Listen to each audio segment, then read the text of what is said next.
So well student, स्वागत है आपका हमारे YouTube चैनल पीयूष एकेडमी में। स्टूडेंट, इससे पहले के लेक्चर में मैंने आपको यानी प्रीवियस लेक्चर में पढ़ाया था सेट यानी समुच्चय क्या होता है, उसका बेसिक इंट्रोडक्शन दिया था। स्टूडेंट, आज मैं आपको थोड़ा सा पुराना लेक्चर का स्टूडेंट रिवाइज करवा के आज हम कंटिन्यू करेंगे हमारी क्लास 11 मैथ्स का जो चैप्टर फर्स्ट स्टूडेंट सेट्स यानी समुच्चय की एक्सरसाइज फर्स्ट ए। तो स्टूडेंट, मैंने आपको बताया था समुच्चय क्या होता है और समूह क्या होते हैं। तो स्टूडेंट, एक बार फिर से मैं क्लासिफाई करा रहा हूं। समूह का मतलब क्या होता है स्टूडेंट, अगर हमने कुछ आंकड़े लिए और उनका संग्रह बना दिया तो वो खाली स्टूडेंट क्या होता है, समूह होता है। समूह मतलब होता है किसी भी चीज को स्टूडेंट इकट्ठा करना या एकत्रित करना, उसको हम समूह बोलते हैं। लेकिन समुच्चय क्या होता है स्टूडेंट, अगर आप आंकड़ों को इकट्ठा करने के बाद यानी ऑब्जेक्ट यानी वस्तुओं को इकट्ठा करने के बाद स्टूडेंट उनको सुपरिभाषित कर दो, मतलब उनकी आप एक पर्टिकुलर डेफिनेशन दे पाओ स्टूडेंट, परिभाषा दे पाओ, तो वो क्या कहलाता है स्टूडेंट, समुच्चय कहलाता है। क्लियर है स्टूडेंट? अगर समूह है तो समूह सुपरिभाषित नहीं होता। समूह का मतलब क्या होता है स्टूडेंट, खाली आपने चीजों को इकट्ठा कर दिया, एकत्रित कर दिया, उनको एक जगह पर रख दिया। लेकिन अगर स्टूडेंट आप उसको समुच्चय बोलोगे तो समुच्चय क्या होता है, ऐसा संग्रह या वस्तुओं का ऐसा समूह जो सुपरिभाषित है, वो समुच्चय कहलाता है। मतलब स्टूडेंट, समुच्चय को आप सुपरिभाषित कर सकते हो। जैसे स्टूडेंट हम कुछ एग्जांपल लेते हैं और एग्जांपल से देखते हैं। ठीक है स्टूडेंट, जैसे मान लो स्टूडेंट मैंने आपसे बोला कि मैंने स्टूडेंट लिया है 1 2 3 4 A B C D और कुछ हिंदी के भी लेटर लेता हूं स्टूडेंट, रा, और जैसे मैंने ले लिया सा स्टूडेंट। ठीक है, तो इतने सारे मैंने स्टूडेंट लेटर ले लिए। अब मैं आपसे बोलूं बताओ ये क्या है, तो आप बोलोगे सर ये क्या है, ये समूह है। समूह है मतलब आपने चीजों को इकट्ठा कर दिया, आपने मैथ्स के कुछ डिजिट ले लिए, अंक ले लिए, आपने कुछ इंग्लिश के लेटर ले लिए और आपने कुछ हिंदी के वर्ड ले लिए। सर तो ये स्टूडेंट क्या है, मैंने कुछ आंकड़े लिए यानी कुछ इकट्ठा करके लिख दिया, कुछ डेटा को, है ना, यानी कुछ आंकड़ों को मैंने इकट्ठा करके लिख दिया स्टूडेंट। तो ये समूह है स्टूडेंट। क्या है? समूह है। क्यों? क्योंकि आपने सर क्या करा, मैथ के कुछ अंक ले लिए, इंग्लिश के कुछ लेटर ले लिए और हिंदी के कुछ वर्ड ले लिए, उनको आपने सर इकट्ठा कर दिया। तो स्टूडेंट क्या है, ये आपका समूह है, समुच्चय नहीं है। क्यों? क्योंकि समुच्चय जो होता है स्टूडेंट वो सुपरिभाषित होता है। कैसे? अब इसको आप सुपरिभाषित कर सकते हो इस तरीके से। अब जैसे मान लो स्टूडेंट में इसी से क्या करता हूँ, कुछ आंकड़े निकाल लेता हूँ। ठीक है स्टूडेंट, जैसे मैंने ए नाम का एक समुच्चय बनाया और उसके अंदर मैंने लिख दिया इसमें से 2 और 4 को। ठीक है स्टूडेंट, इसी से मैंने एक दूसरा समुच्चय बनाया बी नाम का स्टूडेंट, उसके अंदर मैंने लिख दिया स्टूडेंट 1 को और 3 को। अब आप इसके बारे में क्या बोलोगे, तो आप ए के बारे में बोलोगे सर ए जो समुच्चय है उसके अंदर आ रही है सम संख्याएं, है ना, 2 और 4 क्या होती हैं, सम संख्याएं होती कि नहीं है। तो ए एक समुच्चय, काय का समुच्चय स्टूडेंट, सम संख्याओं का। तो सर ए क्या है, ए एक सम संख्याओं का समुच्चय, क्योंकि आपने ए के अंदर खाली किसको लिखा है, 2 और 4 को। ठीक है स्टूडेंट, बी को देखो स्टूडेंट, सर बी में आपने 1 और 3 को लिख दिया। 1 और 3 क्या होती है स्टूडेंट, हमारी 1 और 3 होती है विषम संख्याएं। तो मतलब बी काय का समुच्चय बन गया स्टूडेंट, विषम संख्याओं का। समझ गए स्टूडेंट? अभी ये सारे आंकड़े इकट्ठा है तो ये समूह है। लेकिन जब मैं स्टूडेंट ऐसा करके लिख दूं कि ए के अंदर खाली 2 और 4 आ रहा है, तो 2 और 4 क्या होंगे स्टूडेंट, सम संख्याएं होंगी, मतलब ये बन गया एक सम संख्याओं का समुच्चय। और बी के अंदर स्टूडेंट क्या आ रहा है, 1 और 3, ये क्या होगा स्टूडेंट, विषम संख्याएं हो गई। तो सर ये बन गया विषम संख्याओं का समुच्चय। चलो स्टूडेंट, इसमें से मैं कुछ और डेटा ले लेता हूं। मान लो सी नाम का मैं एक अलग सेट बनाऊं स्टूडेंट, और सी के अंदर मैं क्या लिख दूं स्टूडेंट, ए बी सी और डी, ये लिख दिया। अब इसके बारे में क्या बोलोगे, सर ये भी एक समुच्चय बन गया। अब आप इसको बोल सकते हो सर ये अंग्रेजी वर्णमाला के अक्षरों का समुच्चय है। क्लियर है स्टूडेंट? जब ये इकट्ठा में लिखा है तो ये समूह है, ठीक है, खाली एकत्रित कर दिया है। लेकिन जब आपने इनको ऐसे लिख दिया तो आप इनकी एक परिभाषा दे पा रहे हो। क्या परिभाषा दे पा रहे हो सर? पहले वाले की परिभाषा ये है कि पहले वाले में सम संख्याएं आ रही हैं तो ये सम संख्याओं का समुच्चय। दूसरे वाले की परिभाषा क्या दे सकते हो सर? दूसरे वाली परिभाषा हम ये दे सकते हैं कि इसमें 1 और 3 आ रहा है, मतलब ये विषम संख्या है, तो सर ये विषम संख्याओं का समुच्चय हो सकता है। तीसरे वाले की परिभाषा क्या दे सकते हो सर? सी के अंदर ए बी सी डी आ रहा है और ये क्या होते हैं सर? अंग्रेजी वर्णमाला के अक्षर होते हैं, मतलब ये अंग्रेजी वर्णमाला के अक्षरों का समुच्चय। समझ गए स्टूडेंट? अब जैसे रा और सा लिया हमने तो उसको हम डी नाम के एक सेट में डाल देते हैं। तो डी के अंदर स्टूडेंट क्या आ जाएगा आपका, रा और सा। तो रा और सा क्या हो जाएंगे सर? ये हिंदी वर्णमाला के अक्षरों का समुच्चय है। समझ गया स्टूडेंट? तो ये होता है समूह में और समुच्चय में बेसिक क्या स्टूडेंट, डिफरेंस। समझ गए? समूह मतलब होता है खाली किसी चीज को इकट्ठा कर देना, और समुच्चय मतलब क्या होता है, वस्तुओं का सुपरिभाषित संग्रह, है ना। अगर आप वस्तुओं को इकट्ठा करके स्टूडेंट सुपरिभाषित कर दो ताकि आप उनकी एक परिभाषा दे पाओ, तो उसको स्टूडेंट हम क्या बोलते हैं, उसको हम बोलते हैं स्टूडेंट समुच्चय। ठीक है, किसी भी समूह को अगर आप सुपरिभाषित कर दो। तो अब स्टूडेंट बिना देर करे स्टार्ट करते हैं। हमारी एक्सरसाइज 1A है, उसके साथ डील करेंगे स्टूडेंट। और उससे पहले स्टूडेंट आपको ये बता दूं, अब जैसे इसमें जितने भी कॉन्सेप्ट होंगे स्टूडेंट, है ना, हम 1A 1B ऐसे एक्सरसाइज करते जाएंगे। तो जिस भी कॉन्सेप्ट पे बेस्ड हमारा कॉन्सेप्ट आएगा, पहले हम वो कॉन्सेप्ट पढ़ेंगे और फिर उसके क्वेश्चन सॉल्व करेंगे। क्लियर है स्टूडेंट? तो अब हम कंटिन्यू कर रहे हैं किससे स्टूडेंट, एक्सरसाइज 1A के क्वेश्चन नंबर 1 से। ठीक है स्टूडेंट, बिना देर करे स्टार्ट करते हैं। तो हमारी एक्सरसाइज 1A का जो क्वेश्चन नंबर 1 है स्टूडेंट, वो आपसे यही पूछ रहा है। बेसिकली जो मैंने आपको पढ़ा है स्टूडेंट, क्या पढ़ा है, पहला क्वेश्चन है आपका समूह और समुच्चय में अंतर लिखिए। क्या स्टूडेंट, पहला क्वेश्चन आपका यही है स्टूडेंट जो आपने पढ़ा है, क्वेश्चन 1। हमारी एक्सरसाइज कौन सी स्टूडेंट, 1A है। और आपको जो क्वेश्चन नंबर पहला दे रहा है स्टूडेंट, वो आपको यही दे रहा है, समूह व समुच्चय में अंतर लिखिए। Right the difference between set and group. समझ गए स्टूडेंट, समूह व समुच्चय में अंतर लिखिए। आपको बताना है समूह में और समुच्चय में क्या अंतर होता है। क्लियर है स्टूडेंट, समूह और समुच्चय में अंतर बताना है। तो स्टूडेंट एक सिंपल सी बात बताता हूं, ठीक है, ध्यान से सुनना स्टूडेंट। क्या होता है, समूह मतलब होता है किसी भी चीज को इकट्ठा करना। तो इकट्ठा करोगे स्टूडेंट तो वो एकत्रित तो होगी ना, उसका संग्रह तो बनेगा। यस सर, संग्रह बनेगा तभी तो इकट्ठा होगी। और समुच्चय का मतलब क्या होता है स्टूडेंट, चीज क्या हो जाना, सुपरिभाषित हो जाना। मतलब हमने जो भी आंकड़े इकट्ठा करे स्टूडेंट, अगर हम उसकी एक परिभाषा दे पाए पर्टिकुलर, उसको सुपरिभाषित कर पाए, तो वो स्टूडेंट आपका क्या बन जाएगा, वो आपका समुच्चय बन जाएगा। ठीक है स्टूडेंट, चलो क्लियर करते हैं। हर एक समूह समुच्चय हो सकता है क्या, हर एक समूह समुच्चय हो सकता है, बिल्कुल हो सकता है। क्योंकि स्टूडेंट समूह की परिभाषा क्या होती है सर, समूह की परिभाषा मतलब ये होती है खाली वस्तुओं का संग्रह। समूह क्या होता है स्टूडेंट, समूह खाली होता है वस्तुओं का संग्रह। मतलब आपने चीजों को अगर इकट्ठा कर दिया स्टूडेंट, तो वो आपका क्या होता है, वो आपका होता है स्टूडेंट समूह। क्या होता है, समूह। तो समूह मतलब होता है किसी भी चीज को इकट्ठा कर देना, ठीक है। लेकिन समुच्चय क्या होता है सर, जो समुच्चय होता है वो होता है क्या, वस्तुओं का जो भी संग्रह है उसका सुपरिभाषित समूह, है ना। मतलब वस्तुओं के संग्रह का,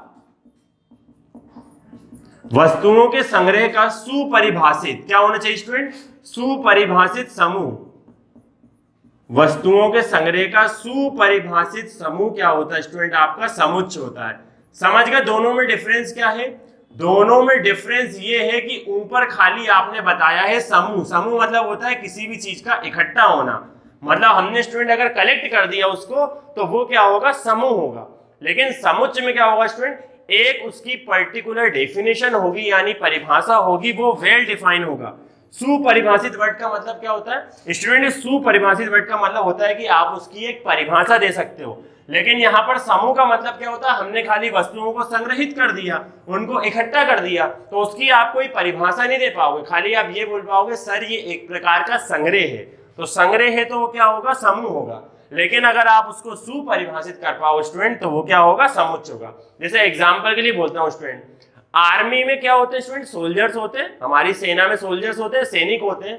तो सैनिकों का पूरा ग्रुप बना लो। मैं पूछूं आर्मी क्या है, तो आप बोलोगे सर आर्मी एक समुच्चय है। क्यों है समुच्चय, क्योंकि आप उसकी परिभाषा दे सकते हो स्टूडेंट। आर्मी किससे मिलकर बनी है सर, सोल्जर से मिलकर बनी है, तो ये क्या हो जाएगा, एक समुच्चय हो जाएगा। मैं आपसे पूछूं क्लास 9th के स्टूडेंट, है ना, कक्षा 9वीं के छात्र क्या होंगे ये सर, आप क्लास 9th के जितने भी स्टूडेंट होंगे, विद्यार्थी होंगे, उनका समुच्चय होगा, एक परिभाषा है पर्टिकुलर, ठीक है स्टूडेंट। लेकिन अगर मैं मान लो स्टूडेंट एक कमरे का एग्जांपल लेता हूँ, रूम का एग्जांपल लेता हूँ, उस रूम में स्टूडेंट में जितना भी घर का पुराना आइटम है, बेकार चीजें, उनको भी रख दूं, उस रूम में टीवी भी लगा दूं, उस रूम में डाइनिंग टेबल भी रख दूं स्टूडेंट, और उस रूम में मैं बेड को भी फिक्स कर दूं। मतलब एक रूम की सारी चीजें जितनी भी होंगी उनको लाके एक रूम में रख दिया मैंने, ठीक है स्टूडेंट।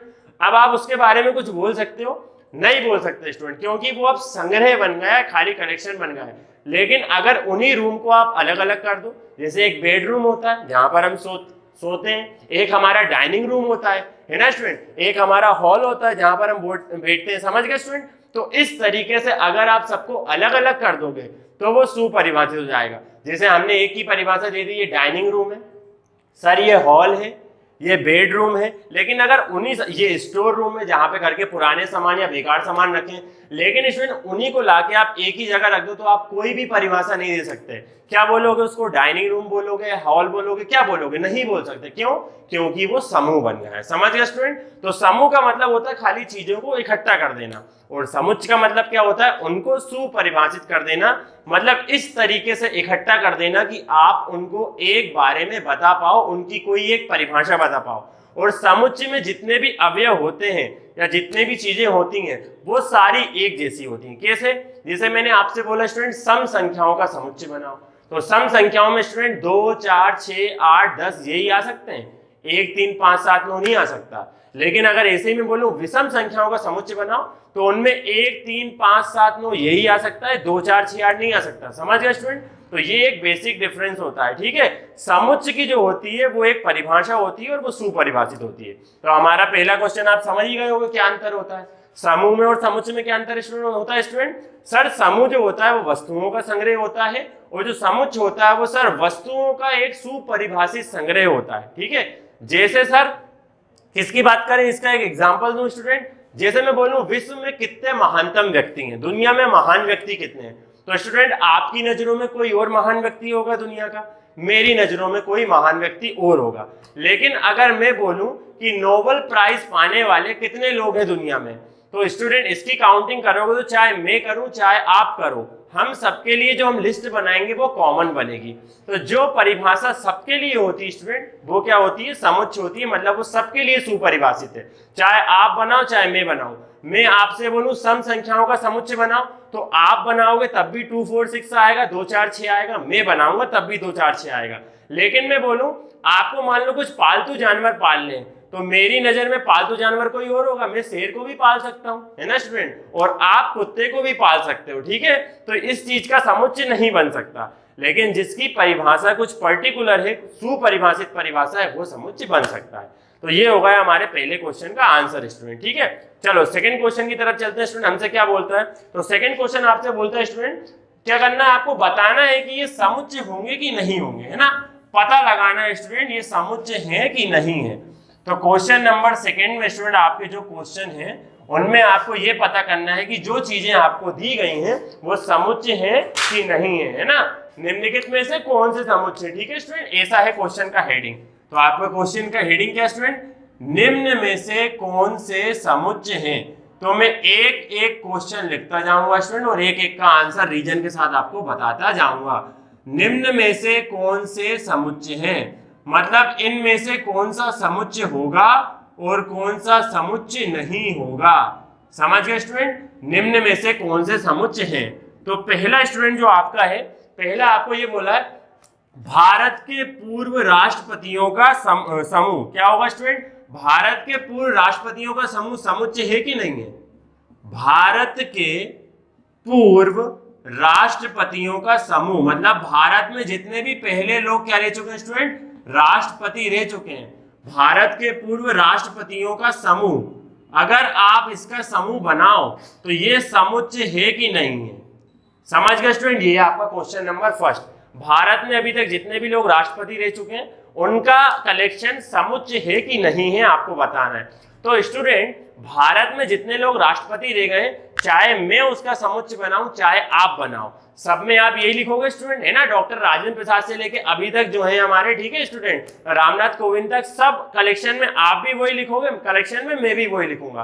तो स्टूडेंट ये समुच्चय है कि नहीं है? तो चाहे आप बनाओ समुच्चय चाहे मैं बनाऊं, दोनों के ही समुच्चय में स्टूडेंट क्या आएंगे? भारत के पूर्व राष्ट्रपतियों के नाम आएंगे। ठीक है स्टूडेंट, और दोनों समुच्चय सेम होंगे, बिल्कुल एज इट इज, जैसा मैं बनाऊंगा वैसा ही आप बनाओगे। जैसे मैं लिखूं भारत के सबसे पहले राष्ट्रपति डॉक्टर राजेंद्र प्रसाद थे, तो स्टूडेंट आपके समुच्चय में भी वही आएगा। उसके बाद जितने होते गए अभी तक आपके समुच्च में भी वही आएंगे, मेरे में भी वही आएंगे। तो ये स्टूडेंट समुच्च है कि नहीं है? बिल्कुल सर ये समुच्च है, क्योंकि आप इसको परिभाषित भी कर सकते हो। भारत के राष्ट्रपति हैं, किसी और देश के तो है नहीं, और इस समुच्च के अंदर कौन आएंगे? जितने भी अभी तक के लोग भारत के क्या रह चुके हैं स्टूडेंट? राष्ट्रपति रह चुके हैं। तो पहला वाला समुच्च है कि नहीं है? यस सर, फर्स्ट वाला क्वेश्चन जो है वो बिल्कुल समुच्च है। ठीक है स्टूडेंट, बिना डाउट के आप लिख सकते हो सर ये समुच्च है, क्योंकि इसका मान आपके और मेरे लिए दोनों के लिए बराबर आएगा। दूसरा स्टूडेंट क्वेश्चन क्या है? सेकंड क्वेश्चन जो आपको बोल रहा है स्टूडेंट, वो आपको ये बोल रहा है भारत के सभी राज्यों का समूह। भारत के सभी राज्यों का समूह, भारत में जितने भी राज्य हैं उनका समूह बनाओगे। भारत के सभी राज्यों का समूह समुच्च है कि नहीं है? भारत के सभी राज्यों का समूह स्टूडेंट समुच्च है कि नहीं है? तो सर भारत के सभी राज्य है ना, चाहे आप बनाओ चाहे मैं बनाऊं। अभी इस टाइम पे कितने होगा स्टूडेंट? आपको पता ही होगा 27 हो गए जम्मू एंड कश्मीर के बाद से। ठीक है, तो आप बनाओगे तो आपके पास भी डेटा में स्टूडेंट 27 राज्य आएंगे। मैं अगर राज्यों के नाम लिखूंगा तो मेरे पास भी 27 आएंगे। तो स्टूडेंट हम इसकी परिभाषा दे पा रहे हैं? यस सर, आप परिभाषा दे पा रहे हो बिल्कुल। ये किस चीज का समुच्चय है? भारत के सभी राज्यों का समूह है सर। और भारत के सभी राज्यों का समूह है तो सर मैं सारे राज्यों का नाम लिख सकता हूं, चाहे आप लिखो चाहे मैं लिखूं, सब में भारत के राज्य आ जाएंगे। तो ये समुच्चय है कि नहीं है? यस सर, ये भी एक समुच्चय है। चलो स्टूडेंट, हमारा दूसरा वाला क्वेश्चन भी एक समुच्चय हो गया। अब मूव करते हैं हमारे तीसरे क्वेश्चन पर स्टूडेंट। तो तीसरा क्वेश्चन क्या बोल रहा है स्टूडेंट? विश्व में महानतम व्यक्तियों का समुच्चय। क्या बोल रहा है स्टूडेंट? विश्व में महानतम व्यक्तियों का समुच्चय। दुनिया में महान लोग कितने हैं? समझ गया स्टूडेंट? अब ध्यान से देखना इस क्वेश्चन में, ये क्वेश्चन थोड़ा कॉन्सेप्चुअल है। विश्व में महानतम लोगों का समूह, ये समुच्चय होगा कि नहीं होगा? विश्व में महानतम व्यक्तियों का समूह, दुनिया में महान लोग कितने हैं? अगर इसका समूह बनाओगे तो ये समुच्चय के अंतर्गत आएगा कि नहीं आएगा? विश्व में महानतम व्यक्तियों के समूह। तो स्टूडेंट विश्व के महानतम व्यक्तियों की बात करें तो इसकी कोई पर्टिकुलर परिभाषा नहीं है, सुपरिभाषित नहीं है। कैसे? जैसे मान लो मेरा आइडियल भगत सिंह है, मैं भगत सिंह को महान मानता हूं, आप गांधी जी को महान मानते हो। तो अगर दुनिया के महानतम लोगों की बात करी जाए तो सब लोगों का अपना अपना नजरिया, कोई किसी को भी महान मान सकता है। तो स्टूडेंट इसकी कोई परिभाषा नहीं है पर्टिकुलर। लेकिन जैसे अगर मैं आपको बोलूं स्टूडेंट सम संख्याओं का समुच्चय बनाओ, तो चाहे मैं बनाऊं चाहे आप बनाओ, हम दोनों के समुच्चय में एक ही चीज आएगी, 2 4 6 8, मतलब सम संख्याएं आएंगी। तो वो सुपरिभाषित है, चाहे आपके लिए हो चाहे मेरे लिए हो। ठीक है, दोनों के लिए आंसर क्या आएंगे? सेम आएंगे। लेकिन इस क्वेश्चन में अगर मैं बोलूं विश्व के महानतम व्यक्तियों का समूह बनाओ, तो वो स्टूडेंट अलग अलग आंसर आ सकते हैं। क्यों? क्योंकि आपके नजरिए में कोई और व्यक्ति महान हो सकता है, मेरे नजरिए में कोई और व्यक्ति महान हो सकता है, मतलब हमारे और आपके आंसर सेम नहीं हो सकते। तो ये समुच्चय हो सकता है क्या? नहीं हो सकता सर, क्योंकि ये सुपरिभाषित नहीं है। तो ये समुच्चय का स्टूडेंट, तो ये समुच्चय नहीं है। Clear student? ये समुच्चय नहीं है। क्यों नहीं है? क्योंकि इसमें अगर दो लोग मिलकर आपस में इन चीजों का समुच्चय बनाए तो वो कभी भी एक जैसा नहीं आएगा। ठीक है स्टूडेंट, चलो नेक्स्ट क्वेश्चन की तरफ मूव करते हैं। नेक्स्ट क्वेश्चन क्या है हमारा?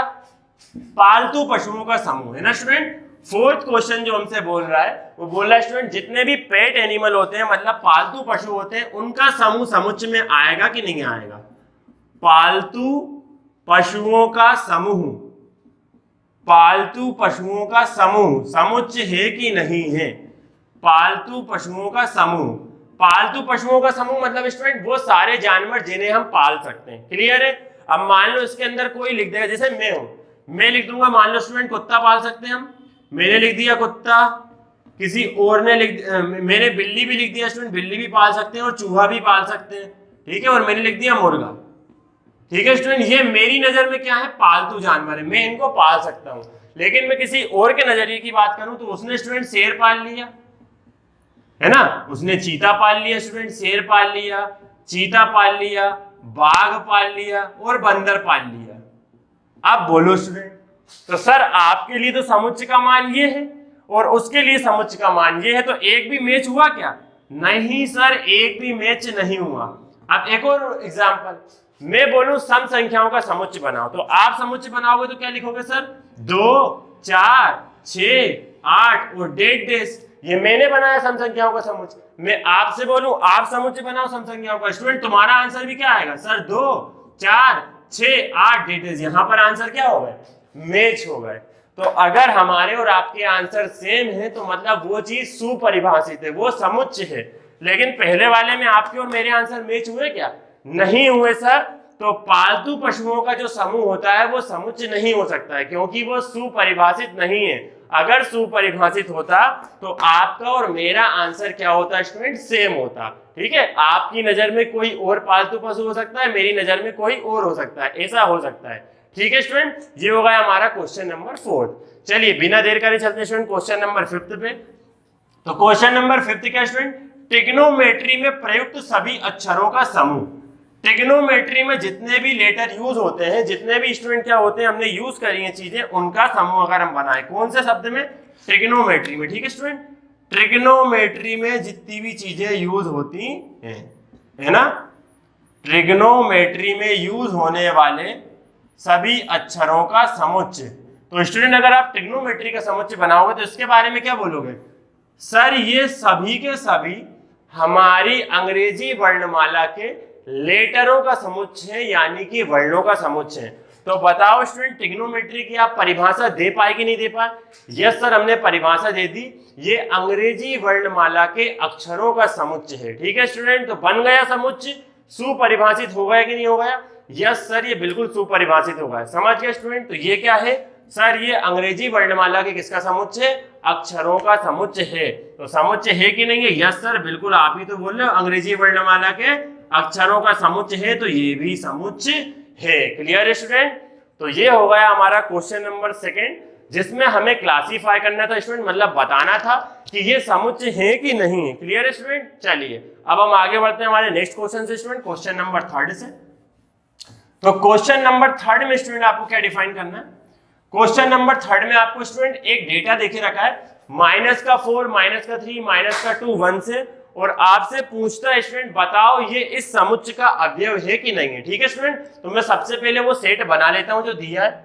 तो स्टूडेंट क्वेश्चन नंबर 3 में जो आपको सेट दिया गया है, ए दिया है, ए के अंदर कौन कौन आ रहा है स्टूडेंट? -4, -5, -4, -3, -2, -1, देन फिर कितना आ रहा है स्टूडेंट? 0, 0 के बाद 1 2 3 और 4। ठीक है स्टूडेंट, तो पूछ रहा है आपसे क्वेश्चन के आगे तब रिक्त स्थानों में प्रतीक। ठीक है, तब रिक्त स्थानों में प्रतीक।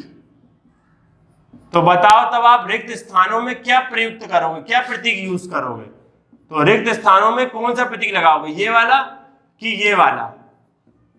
स्टूडेंट इन चिन्हों का मतलब क्या होता है आपको पता है? इसका मतलब होता है अवयव है, और इसका मतलब होता है अवयव नहीं है। मैं एक बार हाईलाइट कर देता हूं स्टूडेंट इसको। ठीक है, इसका मतलब होता है अवयव है। क्या है? अवयव है। और इसका मतलब क्या होता है स्टूडेंट? अवयव नहीं है। जैसे मान लो स्टूडेंट समझने के लिए बताता हूं, ए नाम का एक सेट है, ए के अंदर आ रहा है 1 2 3 और 4। ठीक है स्टूडेंट, और मैंने सेट को क्लोज कर दिया इतना लिख के। अब मैं आपसे पूछूं, यहाँ पे 1 लिखा, यहाँ पे डिटेल्स लगाया और ए लिखा।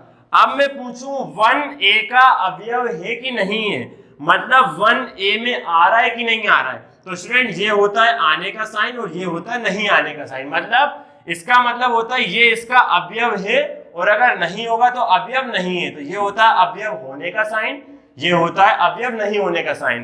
तो 1 और ए के बीच में क्या आएगा? अवयव होने का साइन आएगा कि अवयव नहीं होने का साइन आएगा? तो सर 1 तो ए के अंदर आ रहा है, ए क्या है? समुच्चय का नाम है, और ए नाम के समुच्चय में 1 आ रहा है कि नहीं आ रहा है? यस सर, 1 ए के अंदर आ रहा है। तो 1 ए का अवयव होगा कि नहीं होगा? सर समुच्चय के अंदर आ रहा है तो जाहिर सी बात है उसका अवयव भी होगा। तो यस सर, 1 ए का अवयव है। तो साइन कौन सा बन जाएगा स्टूडेंट? ये वाला। इसका मतलब क्या होता है? बिलोंग्स टू, मतलब आ रहा है। तो हाँ सर, 1 ए के अंदर आ रहा है।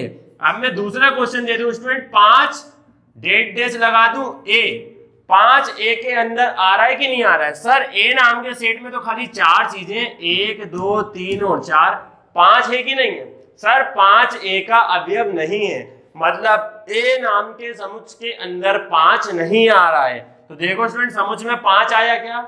नहीं आया। तो नहीं आना मतलब अवयव नहीं होना, तो 5 ए का अवयव नहीं है।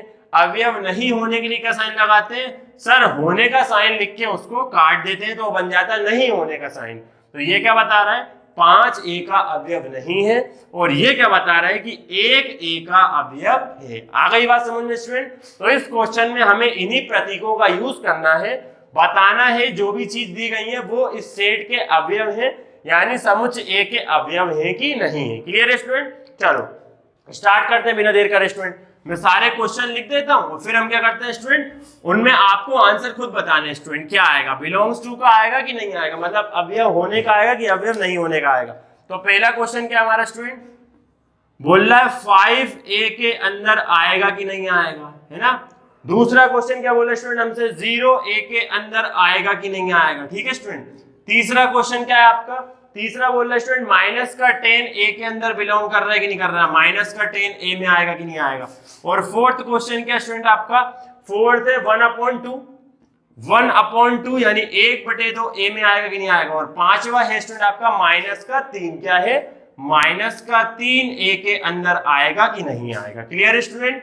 चलिए तो स्टूडेंट देखो 5a के अंदर आ रहा है कि नहीं आ रहा, यस सर 5a के अंदर देखो 5, ठीक है स्टूडेंट, 5 तक लिखनी है गिनती, ठीक है स्टूडेंट 5 तक, ठीक है क्वेश्चन में 5 तक दिया है, ठीक है स्टूडेंट। तो अब देखो 5a के अंदर आ रहा है कि नहीं आ रहा, यस सर प्लस का 5a के अंदर आ रहा है, मतलब a का अवयव है, कौन है स्टूडेंट 5 a का अवयव है। तो अवयव होने का साइन क्या होता है स्टूडेंट, ये वाला, ठीक है। तो ये सिंबल आएगा कि नहीं आएगा, यस सर 5a का अवयव है, तो ये बात बिल्कुल सही है। 0a के अंदर आ रहा है कि नहीं आ रहा, सर 0 भी अवयव है a का, तो 0a के अंदर आ रहा है कि नहीं आ रहा, यस सर 0a के अंदर आ रहा है, तो 0 भी a का अवयव है। माइनस का 10a के अंदर आ रहा है कि नहीं आ रहा, सर समुच्चय तो खाली माइनस के 5 तक है, माइनस का 10 तो है ही नहीं उसमें, तो माइनस का 10 a का अवयव होगा कि नहीं होगा, सर है ही नहीं तो अवयव कहां से होगा, तो सर माइनस का 10 a का अवयव नहीं होगा, तो अवयव नहीं होने का साइन लगा दिया, ठीक है स्टूडेंट। 1/2 a के अंदर आएगा कि नहीं आएगा। अब तुम्हें देखने में ऐसा लग रहा होगा सर 1 और 2 के बीच में 0.5 होता है, मतलब 1/2 आएगा, लेकिन ये गलत है। इसमें लिखा हुआ है क्या, नहीं सर इसमें 1/2 कहीं पर भी नहीं लिखा, तो 1/2 a का अवयव होगा क्या, नहीं सर 1/2 a का अवयव नहीं होगा, क्योंकि अगर होता तो इस समुच्चय में लिखा होता, अपने मन से नहीं मानना, ठीक है स्टूडेंट। इसमें देखना है इसमें 1/2 है क्या, नहीं सर इसमें 1/2 नहीं है, तो उसका अवयव भी नहीं है। यहाँ पे आ जाओ क्वेश्चन स्टूडेंट, माइनस का 3a का अवयव है कि नहीं है, माइनस का 3a के अंदर आ रहा है कि नहीं आ रहा, यस सर ये लिखा -3, तो -3a के अंदर है कि नहीं है, यस सर बिल्कुल दिख रहा है, ये लिखा हुआ है, तो माइनस का 3a का क्या है अवयव है। समझ गए स्टूडेंट? तो इस क्वेश्चन में हमें सिंबल यूज करने थे, मतलब प्रतीकों का यूज करना था कि अवयव है कि नहीं है। तो 5a का अवयव था, यस सर 5a के अंदर आ रहा था, उसका अवयव था। 0a का अवयव था, यस सर 0 भी a के अंदर आ रहा था, तो a का अवयव था। माइनस का 10a का अवयव क्या था, नहीं सर माइनस का a हमारे समुच्चय में नहीं आया, तो वो a का अवयव नहीं था। 1/2 a का अवयव था क्या, नहीं सर 1/2 भी नहीं आया, तो वो भी अवयव नहीं है। माइनस का 3a के अंदर आया क्या, नहीं सर माइनस का 3a के अंदर आया है, तो वो उसका अवयव है कि नहीं, यस सर बिल्कुल माइनस का 3 भी a का अवयव है। समझ गए स्टूडेंट? चलिए इसको रफ करके पहुंचता हूं क्वेश्चन नंबर किसके ऊपर स्टूडेंट, 4th के ऊपर, और हम इस एक्सरसाइज को क्या करते हैं स्टूडेंट फिर एंड करते हैं, ठीक है। ये लास्ट क्वेश्चन है हमारी इस एक्सरसाइज का, फिर स्टूडेंट क्या हो जाएगा, हमारी एक्सरसाइज क्लोज हो जाएगी, ठीक है स्टूडेंट। चलिए बिना देर करे स्टूडेंट क्वेश्चन नंबर 4 से हम क्या करते हैं कंटिन्यू करते हैं। तो क्वेश्चन नंबर 4 जो है स्टूडेंट वो आपको बोल रहा है, क्या बोल रहा है, आपको बताना है स्टूडेंट ये ट्रू है कि फॉल्स स्टेटमेंट है, ठीक है स्टूडेंट। आपको स्टेटमेंट की जानकारी देनी है, ट्रू स्टेटमेंट है कि फॉल्स स्टेटमेंट है। अब उसमें स्टूडेंट डेटा क्या दिया है आपको कि यदि, क्वेश्चन नंबर 4 में डेटा क्या दिया स्टूडेंट, यदि a के अंदर कौन आ रहा है, अगर a के अंदर आ रहा है PQRST, ठीक है स्टूडेंट PQRST, ये a के अंदर आ रहा है, ठीक है स्टूडेंट PQRST, फिर से लिख देता हूं। और एक बात हमेशा रखना स्टूडेंट, किसी भी समुच्चय के जो अवयव होते हैं ना उनको आप हमेशा स्मॉल लेटर में लिखते हो स्टूडेंट, काय में लिखते हो, स्मॉल लेटर में, याद रखना, ठीक है। कैपिटल लेटर में लिखोगे तो वो गलत हो जाएगा। किसी भी समुच्चय के अवयवों को हमेशा स्मॉल लेटर में, यानी छोटे वाले लेटर होते हैं ना जो हमारी इंग्लिश में जिसको हम बोलते हैं स्मॉल लेटर, उसमें लिखते हैं, ऐसा मत लिखना, ठीक है, ये गलत हो जाएगा। कैपिटल टी, स्मॉल लिखना सबको, ठीक है, सबको स्मॉल लिखना है। और दूसरा सेट क्या दिया स्टूडेंट, b इक्वल टू दिया 1357, बी के अंदर स्टूडेंट क्या दिया 1 3 5 और 7। Clear student. ए के अंदर P Q R S T दिया है, बी के अंदर 1 3 5 7 दिया है। पूछा क्या स्टूडेंट सत्य है कि असत्य है। फिर पूछा 8 बिलोंग करेगा बी में, मतलब 8 बी में आएगा, ये बात सत्य है कि असत्य। चलो दूसरा स्मॉल आर ए में आएगा, ये बात सत्य है कि असत्य। तीसरा ए यानी स्मॉल ए के अंदर आएगा कि नहीं आएगा, नहीं आने का साइन दिया है ना, ये बात सत्य कि नहीं है। चौथा क्वेश्चन जो आपको स्टूडेंट दिया है वो क्या दिया है कि जो नो है नो बी के अंदर आएगा, ठीक है। और पांचवा क्वेश्चन जो स्टूडेंट वो क्या है आपका फिफ्थ क्वेश्चन है टी नहीं आएगा, किसके अंदर नहीं आएगा, ए के अंदर नहीं आएगा। तो इनमें से कौन कौन सी चीजें सत्य हैं, कौन कौन सी स्टेटमेंट असत्य हैं, आपको ये बताना है, ठीक है स्टूडेंट। देखो ए के अंदर कौन आ रहा है P Q R S T, B के अंदर कौन आ रहा है 1 3 5 7, दिया है कि 8 बी के अंदर आ रहा है, ये बात सही है कि गलत है, मतलब सत्य है कि असत्य है। तो 8 बी का अवयव हो सकता है क्या, सर नहीं हो सकता। क्यों, क्योंकि बी जो समुच्चय है वो 1 3 5 7 मतलब विषम संख्याओं का समुच्चय, और वो भी 8 से क्या स्टूडेंट छोटी है। तो 8 बी के अंदर आ सकता है क्या, नहीं आ सकता, क्योंकि बी का आएगा समुच्चय।